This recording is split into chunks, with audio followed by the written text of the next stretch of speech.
কি উদ্ধার করতে যায়?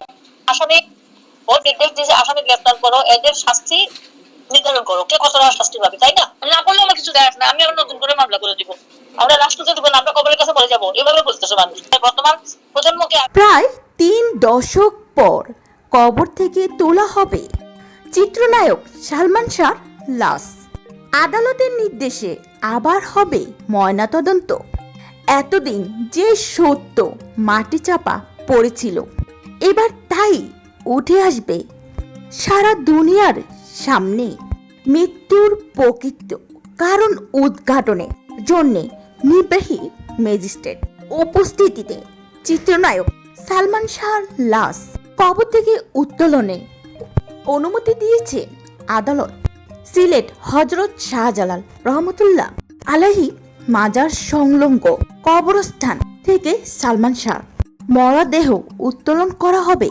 এরপর সুলতান প্রতিবেদন প্রস্তুত এবং ময়নাতদন্ত সম্পূর্ণ করা হবে। প্রয়োজনীয় প্রশাসনিক কার্যক্রম শেষ হবার পরপরই শুরু হবে এই প্রক্রিয়াটি।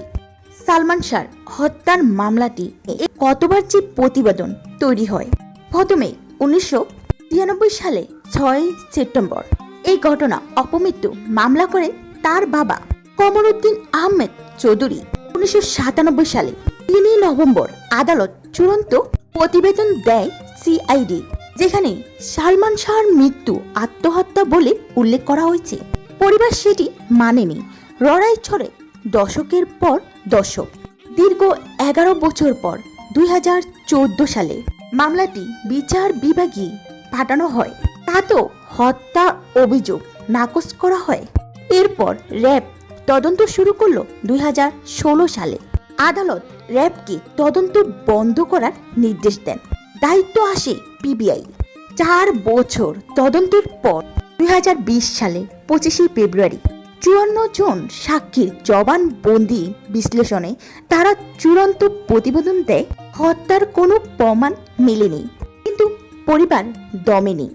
এরপর রমনা থানায় সালমান শাহর মামা মোহাম্মদ আলমগীর মামলাটি দায় করেন। এই হত্যা মামলায় দায় করা হয় মোট 11 জনকে।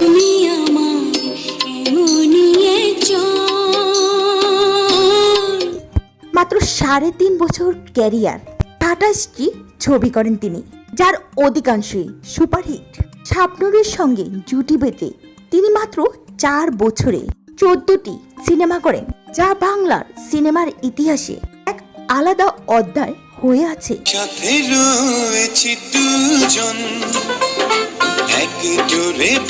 শাবনূর নিজেই বলেছেন, সালমান বেঁচে থাকলে আজ বাংলা সিনেমার চেহারাটা আর একটু ভিন্ন হতো। এই মানুষটাকে বাংলাদেশ হারিয়েছে মাত্র 25 বছর বয়সে। এখনো কোটি মানুষের বুকে তার শূন্যস্থান পূরণ হয়নি। এখন প্রশ্ন একটাই, 30 বছর পর কবর খুঁড়ে যা মিলবে তাকে বদলে দিতে পারবে মামলার গতিপথ? ফরেনসিক বিশেষজ্ঞরা বলেছেন, এতদিন পর হাড়গোড় থেকে বিষের চিহ্ন পাওয়া কঠিন, তবে অসম্ভব নয়। বাংলাদেশের সবচেয়ে বড় তারকার মৃত্যু সত্য যদি শেষমেশ আদালতের সামনে আসে, এটাই হবে তার প্রতি আমাদের সত্যিকারের ভালোবাসা ও শ্রদ্ধা।